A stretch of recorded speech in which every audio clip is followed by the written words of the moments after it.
John, thanks for joining me and all our viewers for this week's CEO's blog. Had a fantastic night of racing at Tabcorp Park Menangle last Saturday night with the Miracle Mile and a couple of Australasian records in the process. Yeah, the Ainsworth Miracle Mile. This carnival is it as far as harness racing in Australasia is.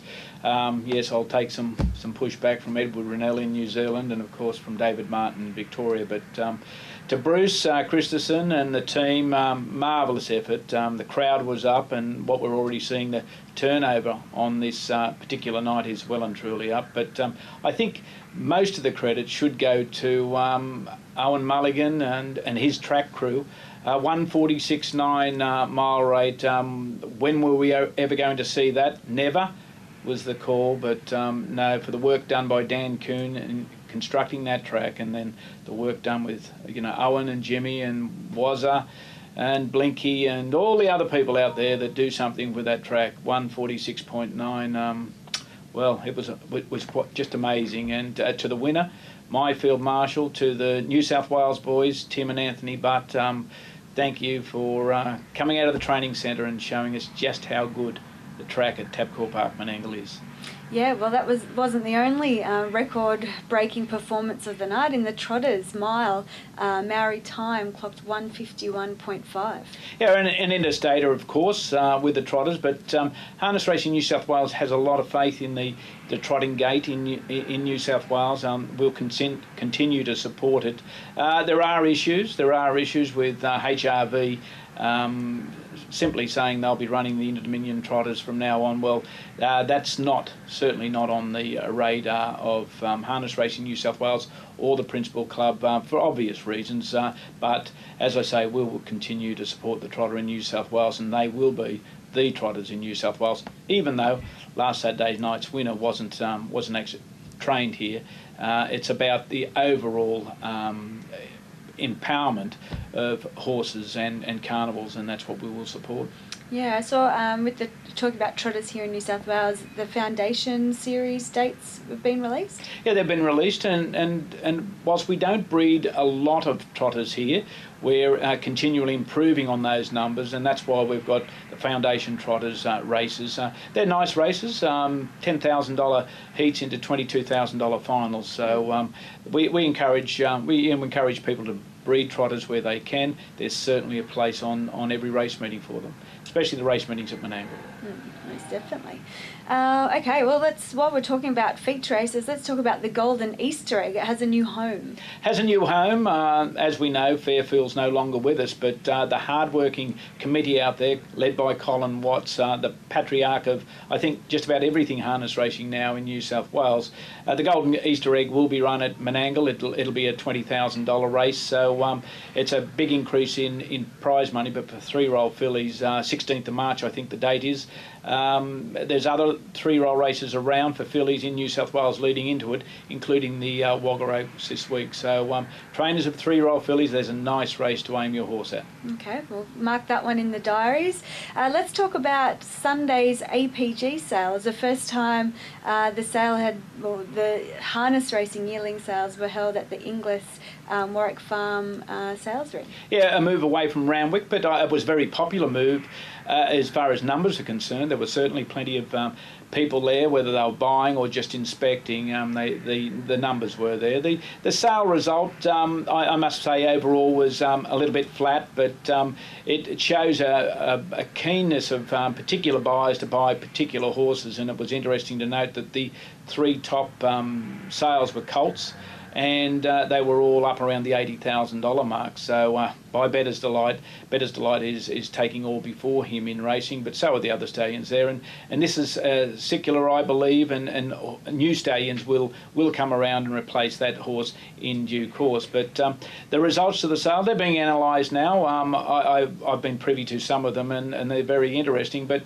whilst ever we have strong breeding in New South Wales, and we certainly do, we have passionate people producing those horses. We have to do whatever we can to encourage ownership, and that's certainly a strategy of Harness Racing New South Wales. But of course we can't do that all by ourselves. We need partners. We need partners in the clubs and the associations, and of course the trainers to be with us, and the breeders, to make sure that we be able to produce a product and then be able to get a reasonable and fair return for that product. That can't always be the case. Okay. Let's talk about last week. News broke through of the sad passing of Nick Dewar. It's sad. It was a tragedy.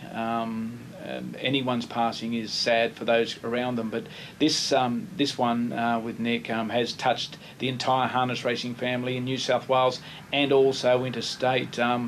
I really thank Chrissy Alford for doing what he did, and that was to wear Nick's driving pants in the Miracle Mile. What was a very emotive touch was Anthony Butt, when he accepted his trophy for the Miracle Mile, he reflected on that passing and actually became slightly emotional. To the club, at Club Menangle, a flag at half-mast and of course armbands in the Miracle Mile, and to so many people who on social media have extended their grief, their deep grief and condolences to the family of Nick Dewar and all his many friends. And of course that funeral is on Sunday in Young, 12 o'clock, St Mary's Catholic Church. The family particularly selected that day because there's no harness racing meetings, and so many people will want to attend the funeral. A real tragedy for harness racing, even more significant tragedy for the family. Most definitely. I know they raced at Young last night, and Nick's grandfather had a horse race and finished second, and I know they had a minute silence there for the memory of Nick, which would have been really sad. Also, yesterday, Albin Stefanik passed away. Yeah, Albin, he's been known around the tracks for many years. Another passing. Age certainly was against him, but that doesn't mean that we don't grieve and respect his passing as well. But if I can just go back to Nick, for Peter Schiller, whilst his mum and dad brought Nick up to be the fine young man, a respectful man he was, Peter Schiller certainly put the love of harness racing into his veins, and it's just a tragedy that's almost incomprehensible as to what it has done. But yes, I encourage people, go and, if you can, show your mark of respect for a wonderful young man, and if you can, attend his funeral on Sunday in Young. Yeah, we'll post the funeral details for both Nick and Alvin on the Harness Media Centre, so people can go and find that. Let's talk about Team Teal. We're up to a good start here in New South Wales. We reached 60 winners at the end of last week. Yeah, from a sad point to what is a really good point, and that is that the girls are out there, the ladies, I should say, are out there doing what they do, their very best, beating the men, and certainly getting plenty of money in for ovarian cancer research. So we've got records to set, and I'm sure the girls will get there. I think we're at something like $16,000 for Harness Racing New South Wales at this point in time. We won't lose sight of the fact that there was the $4,000 that came in via the Leeton Club early in the piece. So we're out to break that record. I'm not saying the men should not try hard, but the women are certainly competitive, and we want to raise money, and of course we thank Tabcorp for matching that contribution dollar for dollar. Most definitely.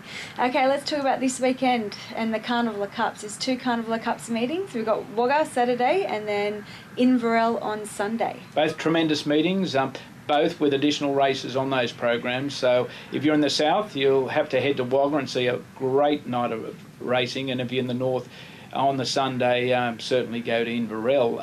The Carnival Cups during the March is a pretty packed program, so if anybody wants to see the good racing, they certainly can go to a track very close to them. Yeah, well, the next following this weekend, the next Carnival of Cups will be at Young on March 10.